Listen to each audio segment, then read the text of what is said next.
On politics here, and let's get a little more local, specifically Newark, New Jersey. A city council meeting there last night here.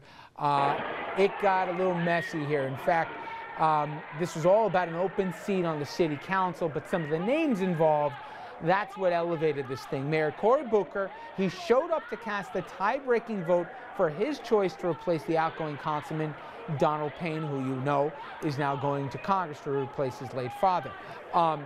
Booker essentially appointed Shanique Davis, a spate, a favorite of the local power broker, Steve Adubato. Residents, they wanted, tell me if this name sounds familiar, John Sharp James to get the seat instead. Yes, that same Sharp James, who's the son of the former disgraced mayor of the same name, who spent 2 years in federal prison after his conviction in a federal housing bid rigging scheme, getting the city basically to sell his property to his mistress, then reselling the land for big profits.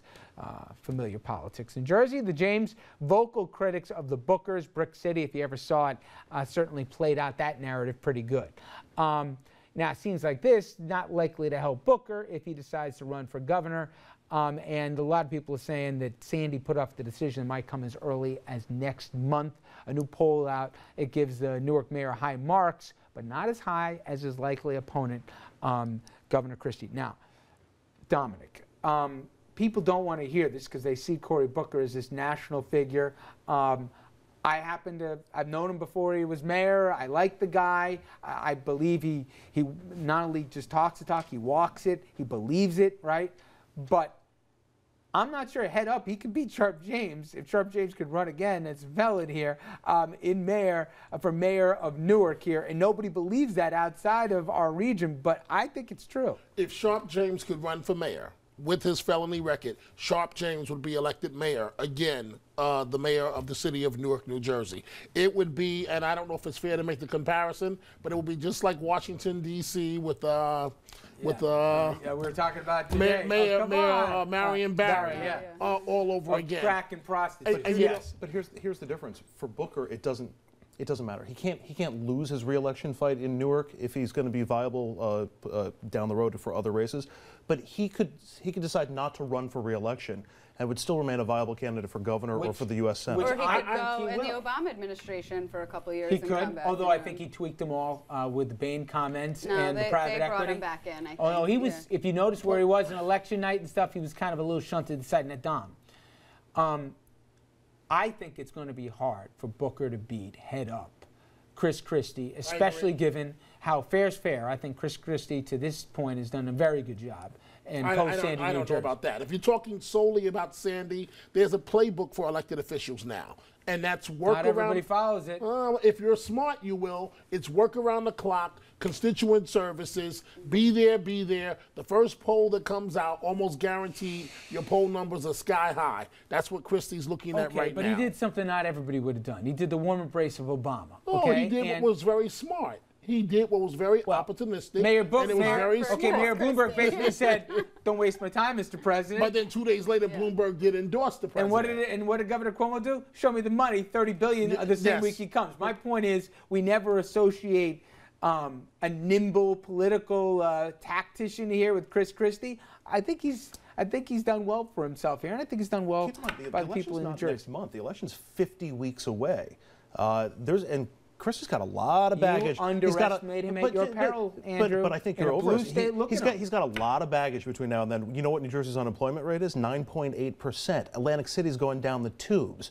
His plan to bring sports gambling. Do you think people are going to blame him for Atlantic City after Sandy? I think he's invested a lot of his own political capital in the Revel Casino and in revitalizing Atlantic City. Absolutely, I think he's responsible Mother Nature, for some of it. I think, says you can't blame the guy. They take a hit for being closed for 4 days, but this thing was going down the tubes before Christie got involved. And staked a lot of his political capital. I will admit this much, where you're. I understand your point, but I will admit this much, where you're right. I can see the Christie ads right now. I don't toe the party line. New Jersey comes first, and the commercial will cut to President Obama. You delivered for New Jersey. Thank you, Mr. President. So that may go a very long way. I see the counter ad being he's weighing New Jersey down.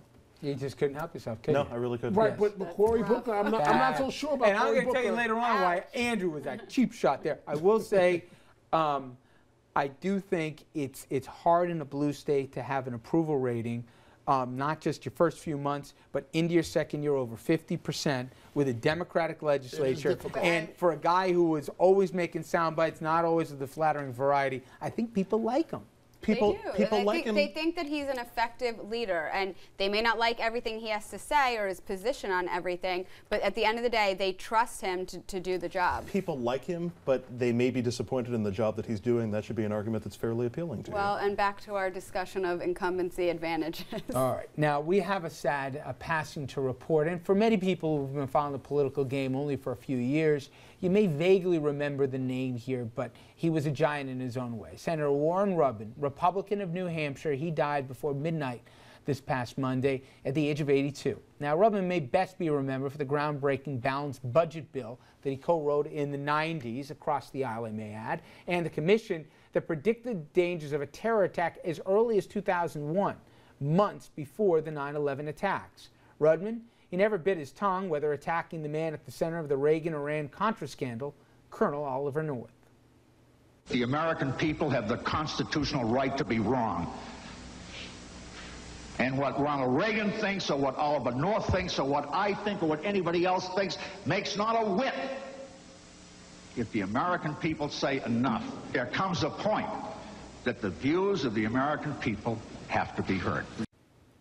And he took on the people in the fights that he thought were taking on, including his own party here. And he did that in 1996 book, Combat, 12 years in the U.S. Senate, writing, "If someone had told me in the 60s that one day I'd serve in a Republican Party that opposed abortion rights, advocated prayer in the schools, and talked about government-inspired family values, I would have thought he was crazy. To me, the essence of conservatism is just the opposite. Government shouldn't intrude in anything as personal as the decision to have a child. It should not be championing prayer, religion, and family values should come from families and religious institutions, not from politically inspired Washington-based moralists." Yet I could see the Republican Party gradually being taken over by movement conservatives and self-commissioned Christian soldiers whose social agenda I found repugnant. Agree or disagree with the man, I always respected politicians, whatever their political party is, that said what they thought, and consequences be damned that he was one of them.